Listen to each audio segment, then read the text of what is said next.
नमस्कार। कभी सोचा है कि हमारे ग्रह पर ये जो जिंदगी है, ये कितनी कमाल की और जटिल चीज है।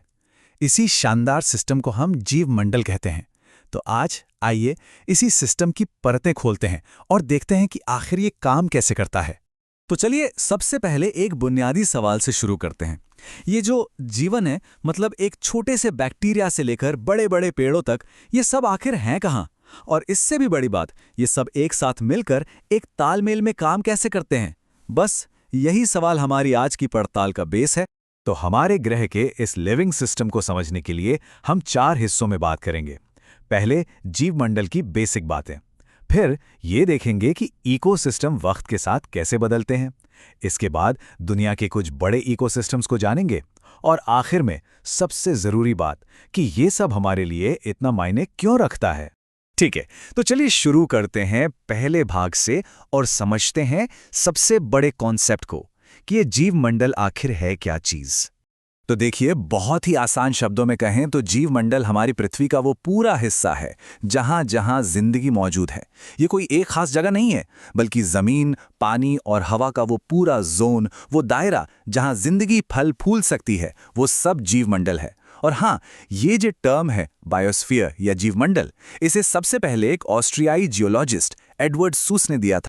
वर्नाड्स्की की ये बात बहुत गहरी है। वो कहते हैं कि जीवमंडल बस कोई जगह नहीं है, बल्कि ये एक लगातार चलने वाला प्रोसेस है। मतलब ये सिर्फ जिंदा चीजों का एक ग्रुप नहीं है, नहीं, ये तो जिंदा और बेजान चीजों के बीच जो लगातार एक लेन देन, एक इंटरैक्शन होता है ना, उसका नतीजा है। और इसी लेन देन में समझिए कि 2 मेन प्लेयर्स हैं, 2 टीमें हैं। एक तरफ हैं बायोटिक कंपोनेंट्स, यानी जैविक घटक। इसमें वो सब कुछ आता है जो जिंदा है या कभी जिंदा था, पेड़ पौधे, जानवर, हम सब।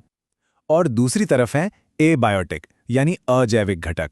मतलब वो सब कुछ जो बेजान है, हवा, पानी, मिट्टी, सूरज की रोशनी। और सच तो ये है कि यही दोनों मिलकर किसी भी इकोसिस्टम की पूरी कहानी लिखते हैं।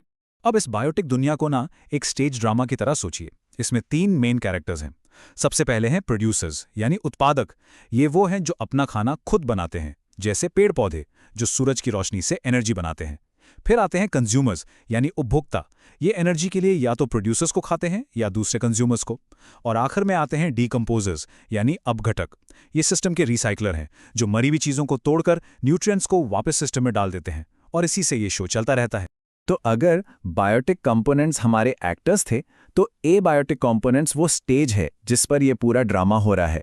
हवा, पानी, मिट्टी, टेम्परेचर, सूरज की रोशनी, ये सब मिलकर वो माहौल, वो स्टेज तैयार करते हैं जहां जिंदगी का खेल खेला जा सके। असल में यही फैक्टर्स तय करते हैं कि कौन सा एक्टर, यानी कौन सी प्रजाति कहां और कैसे परफॉर्म करेगी।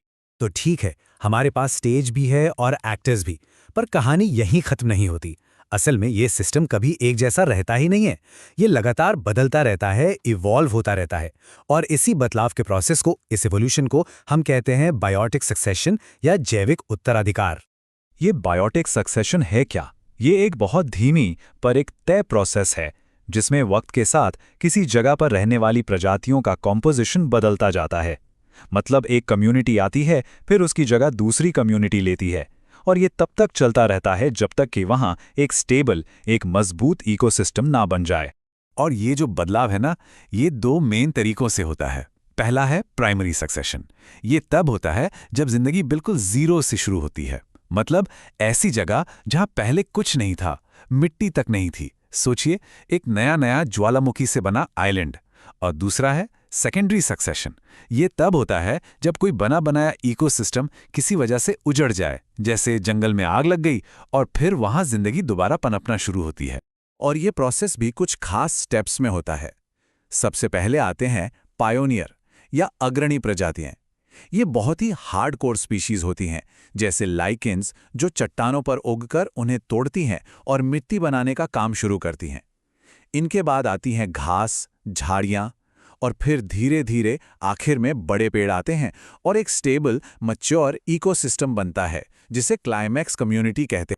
और इन्हीं सब प्रोसेसेस का नतीजा है कि हमारी दुनिया में अलग अलग तरह के विशाल और अनोखे इकोसिस्टम्स बने हैं। और इन्हीं बड़े इकोसिस्टम्स को हम बायोम्स कहते हैं। तो सवाल है कि ये बायोमार्कर है क्या? इससे आप पृथ्वी का एक बहुत बड़ा इकोलॉजिकल मोहल्ला समझ सकते हैं।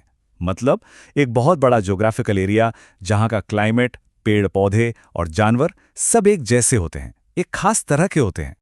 अब जरा देखिए कि ये बायोम्स एक दूसरे से कितने अलग हो सकते हैं।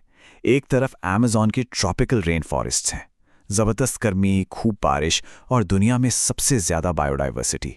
वहीं दूसरी तरफ है आर्कटिक टुंड्रा, कड़ाके की ठंड, इतनी कि पेड़ तक नहीं उगते, लेकिन ये भी हमारे प्लैनेट के क्लाइमेट को कंट्रोल करने में एक बड़ा रोल निभाता है। मतलब हर बायोम अपने एबायोटिक फैक्टर्स के हिसाब से जिंदगी का एक अलग ही ताना बाना बुनता है।